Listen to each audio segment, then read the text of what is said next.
ഒരു മഹാമനീഷി. പ്രിയപ്പെട്ട വിശ്വാസികളെ, നമ്മൾ അവരെ കുറിച്ച് ചിന്തിക്കേണ്ടതുണ്ട്. അല്ലാഹു സുബ്ഹാനഹു വ തആല ബഹുമാനപ്പെട്ടവർക്ക് അല്ലാഹു ദറജ ഉയർത്തി കൊടുക്കട്ടെ, സ്വർഗ്ഗീയ ലോകത്ത് ഉന്നത പദവികൾ നൽകട്ടെ, അവരുടെ ബർക്കത്ത് നമുക്ക് അല്ലാഹു നൽകി അനുഗ്രഹിക്കട്ടെ. ആ ബഹുമാനപ്പെട്ട മാണിയൂർ ഉസ്താദിനെ പോലെയുള്ള ആളുകളുടെ വഫാത്ത്, ആലിമീങ്ങളുടെ വഫാത്ത് ഈ ലോകത്തിന്റെ വഫാത്താണെന്ന് ഹബീബായ സ്വല്ലല്ലാഹു അലൈഹി വസല്ലം നമ്മെ പഠിപ്പിക്കുന്നുണ്ട്.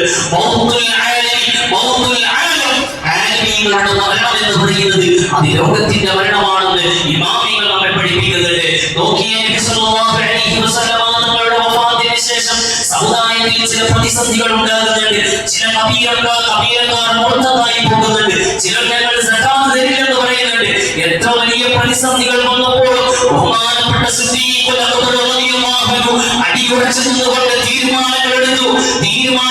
പിന്നീട് ഇസ്ലാമിക ചരിത്രത്തിൽ അതുപോലെ അബൂബക്കർ സിദ്ദീഖ് റളിയല്ലാഹു അൻഹുവിനെ കാണാൻ നമുക്ക് കഴിഞ്ഞിട്ടില്ല.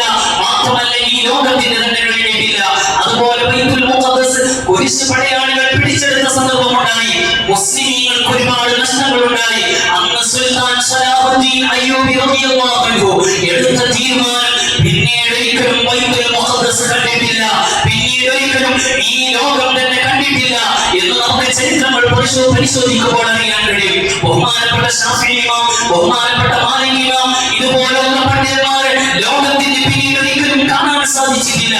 ബഹുമാനപ്പെട്ട ബുഖാരി ഇമാം, ബഹുമാനപ്പെട്ട ജീലാനി തങ്ങൾ, ഇതുപോലുള്ള ജീലാനി തങ്ങന്മാരെ പിന്നീട് ഈ ലോകത്തിന്റെ സാക്ഷിയാകാൻ കഴിഞ്ഞിട്ടില്ല എന്നുള്ളത് നമുക്ക് ഓരോരുത്തർക്കും അറിയുന്ന സത്യമാണ്. എന്നാൽ പ്രിയപ്പെട്ട വിശ്വാസികൾ, ഒന്നാമത് ആത്മീയ ലോകത്തിന്റെ തകർച്ചയാണെങ്കിൽ, രണ്ടാമത് മുസ്ലിം സമുദായത്തിൽ തോന്നിയതുപോലെ മതനിയമങ്ങൾ പറയുന്ന കാലം വന്നു ചേരും. ഹറാമുകൾ ഹലാലാക്കാനും ഹലാലുകൾ ഹറാമാക്കാനും മറ്റു പേക്കോത്തുകൾക്ക് കൊണ്ടുനിൽക്കാനും കഴിയുന്ന അങ്ങനത്തെ ഒരു കാലഘട്ടത്തിലേക്ക് എത്തിച്ചേരുമെന്ന് ഹബീബായ സ്വല്ലല്ലാഹു അലൈഹി വസല്ലം തങ്ങൾ പഠിപ്പിക്കുന്നത് കാണാം.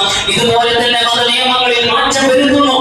മരിച്ചെടുത്ത് യാസീൻ ഓതുക അല്ലെങ്കിൽ മരിച്ചെടുത്ത് ഖുർആൻ ഓതുക എന്നത് സഹാബത്തിന്റെ കാലഘട്ടത്തിൽ തന്നെ തുടർന്നു പോകുന്ന ഒരു ഇജ്മാഇയായ തെളിവുകൾ ഉപയോഗിച്ചുകൊണ്ട് സ്ഥിരപ്പെടുത്തുന്നതാണ്. അതിനെപ്പോലും ധിക്കരിച്ചുകൊണ്ട്, അതിനെപ്പോലും ചവറ്റുകുട്ടയിലേക്ക് വലിച്ചെറിഞ്ഞുകൊണ്ട് ഒരു സമൂഹം കടന്നു വരും.